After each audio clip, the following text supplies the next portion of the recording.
Hello, dito tayo sa franchise ngayon. So, i-meet natin si Jerome. Yes, sir. Yes. Isa siyang kabaro natin, isa siyang seaman.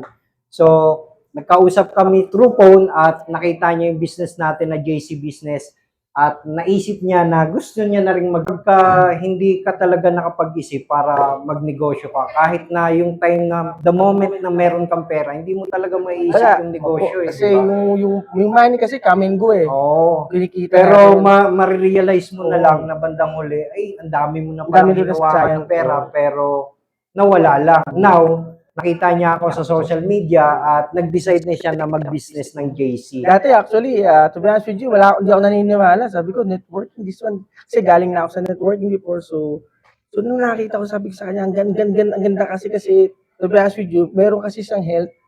Saka yung nakita ko yung mga barley, sa Japan kasi yung biyahe ko ng barko. So yung mga barley, magaganda yung mga sa katawan. So sabi ko, ayos to sabi ko, message ko nga to si Eric, sabi ko, go na ako. Okay, so Jerome, Thank you.